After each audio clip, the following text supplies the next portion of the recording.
주님, 오늘부터 출애굽기 묵상을 시작합니다. 날마다 말씀을 통해 우리에게 하나님의 뜻을 보여주십시오. 우리가 순종할 수 있도록 믿음과 용기를 더해 주십시오. 예수님의 이름으로 기도드립니다. 아멘. 야곱과 함께 각각 자기 가족을 데리고 이집트로 내려간 이스라엘의 아들들의 이름은 르우벤과 시므온과 레위와 유다와 이사갈과 스불론과 베냐민과 단과 납달리와 갓과 아셀이다. 이미 이집트에 내려가 있는 요셉까지 합하여 야곱의 혈통에서 태어난 사람은 모두 70명이다. 세월이 지나서 요셉과 그의 모든 형제와 그 시대 사람들은 다 죽었다. 그러나 이스라엘 자손은 자녀를 많이 낳고 번성하여 그 수가 불어나고 세력도 커졌으며 마침내 그 땅에 가득 퍼졌다. 요셉을 알지 못하는 사왕이 일어나서 이집트를 다스리게 되었다. 그 왕이 자기 백성에게 말하였다. 이 백성, 곧 이스라엘 자손이 우리보다 수도 많고 힘도 강하다. 그러니 이제 우리는 그들에게 신중히 대처하여야 한다. 그렇게 하지 않으면 그들의 수가 더욱 불어날 것이고 또 전쟁이라도 일어나는 날에는 그들이 우리의 원수들과 합세하여 우리를 치고 이 땅에서 떠나갈 것이다. 그래서 이집트 사람들은 이스라엘 자손을 부리는 공사 감독관을 두어서 강제 노동으로 그들을 억압하였다. 이스라엘 자손은 바로가 곡식을 저장하는 성읍, 곧 비돔과 라암셋을 건설하는 일에 끌려나갔다. 그러나 그들은 억압을 받을수록 그 수가 더욱 불어나고 자손이 번성하였다. 그래서 이집트 사람들은 이스라엘 자손을 몹시 싫어하였고 그들을 더욱 혹독하게 부렸다.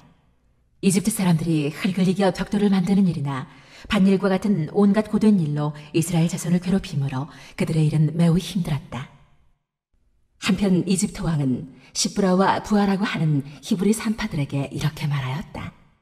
너희는 히브리 여인이 아이 낳는 것을 도와줄 때 잘 살펴서 낳은 아기가 아들이거든 죽이고 딸이거든 살려두어라. 그러나 산파들은 하나님을 두려워하였으므로 이집트 왕이 그들에게 명령한 대로 하지 않고 남자아이들을 살려두었다. 이집트 왕이 산파들을 불러들여 그들을 꾸짖었다. 어찌하여 일을 이렇게 하였느냐? 어찌하여 남자아이들을 살려두었느냐? 산파들이 바로에게 대답하였다. 히브리 여인들은 이집트 여인들과 같지 않습니다. 그들은 기운이 좋아서 산파가 그들에게 이르기도 전에 아기를 낳아버립니다. 그래서 하나님이 산파들에게 은혜를 베풀어 주셨으며 이스라엘 백성은 크게 불어났고 매우 강해졌다. 하나님은 산파들이 하나님을 두려워하는 것을 보시고 그들의 집안을 번성하게 하셨다. 마침내 바로는 모든 백성에게 명령을 내렸다. 갓 태어난 히브리 남자아이는 모두 강물에 던지고 여자아이들만 살려두어라. 1장, 2장은 출애굽기 전체에 대한 배경 설명입니다. 1, 2장을 통해 우리는 이스라엘 민족이 왜 출애굽, 즉 이집트를 나오게 되었는지 이해할 수 있습니다. 1절부터 7절은 첫 번째 단락으로서 야곱의 가족사를 요약해 줍니다. 첫 단락에 등장하는 야곱 가족들의 이름들은 창세기 46장 8절부터 27절에 등장하는 야곱 가족 이름들을 간략하게 요약한 것입니다. 이로써 앞에 나온 창세기의 내용을 요약하고 또한 새로운 이야기가 시작될 것을 알려주고 있습니다. 야곱의 가족이 이집트에 왔을 때 총 70명이었는데 수백 년이 흘러 엄청나게 번성했음을 알려주고 있습니다. 이는 하나님이 아브라함에게 민족을 이루게 하신다는 약속이 이루어졌음을 알려줍니다. 그런데 하나님이 아브라함에게 하신 약속에는 땅에 대한 약속도 있습니다. 그렇다면 이 약속은 어떻게 이루어질까요? 이렇게 출애굽기의 처음 부분은 독자들에게 하나님이 하실 일에 대한 기대감을 줍니다. 그런데 바로 다음 장면은 이 약속이 위협받는 일이 발생합니다. 8절부터 14절은 두 번째 단락으로서 이스라엘 민족의 고통이 어떻게 시작되는지 보여줍니다. 먼저 새로운 왕 파라오가 누구인지는 정확히 특정할 수 없지만 그는 요셉을 알지 못하는 자입니다. 이 말은 요셉이 과거 이집트를 구해낸 일과 그에게 베푼 혜택들도 이제는 소용없게 되었다는 의미입니다. 이로 인해 이스라엘 민족에게 어떤 문제가 발생할 수 있음을 암시하고 있습니다. 이 새로운 왕은 이스라엘 자손들이 자기 민족보다 더 많아지는 것에 잔뜩 경계심을 드러냅니다.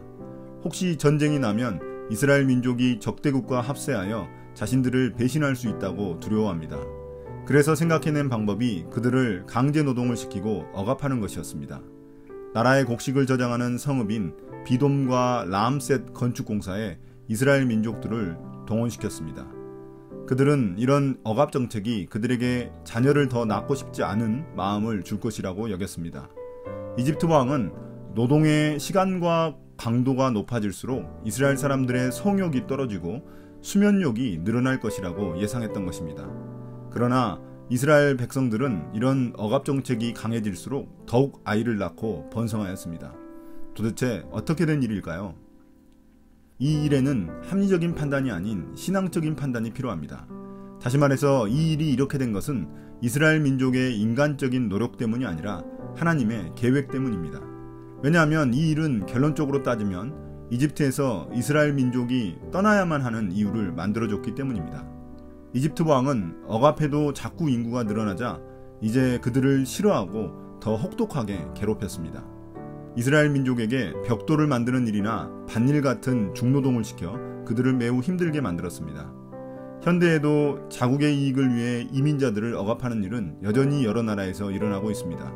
몇 해 전 미얀마에서 이슬람 소수민족인 로힝야족을 학살했던 일도 이런 일의 일환입니다. 지금도 미국에서는 이민자들에 대한 혐오와 억압이 자주 일어나고 있습니다. 이제 15절부터 22절은 세 번째 단락으로 이집트 왕의 또 다른 인구 제한 계략을 다루고 있습니다. 이집트 왕은 자신의 억압 정책이 실패하자 이제 직접 죽이는 방법을 사용합니다. 이스라엘 민족의 산파들을 협박해 사내 아이가 태어나면 죽이고 여자아이는 살려두라고 명령을 내렸습니다. 여기서는 시브라와 부하라는 두 명의 산파만 등장하지만 그들은 수많은 산파들의 대표였을 것입니다. 그러나 그들은 이집트 왕의 명령을 따르지 않습니다. 왜냐하면 산파들은 이집트 왕보다 하나님을 더 두려워했기 때문입니다.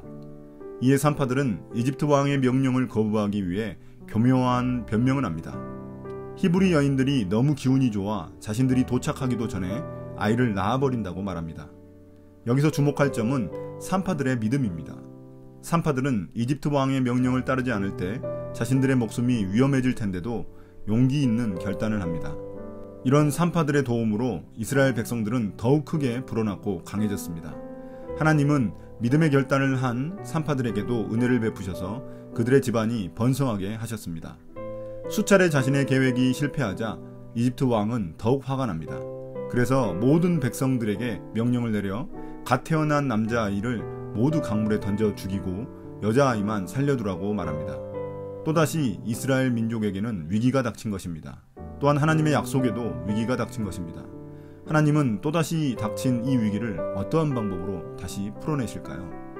오늘 말씀에서 우리가 주목할 단어는 그러나입니다. 접속사 그러나 뒤에 나온 말들은 이집트 왕의 방해가 있음에도 이스라엘 민족은 더욱 번성하고 강해졌다는 것입니다. 이 말은 수많은 위기 가운데서도 하나님의 약속과 계획은 결코 실패하지 않는다는 것을 보여줍니다. 그리고 그것을 가능케 하는 데에는 하나님의 초자연적 도우심뿐만 아니라 산파와 같은 이들의 목숨을 건 믿음의 결단이 있었다는 것을 보여줍니다. 넌센스 퀴즈에 등장하는 밟을수록 더욱 자라나는 것은 바로 잡초입니다.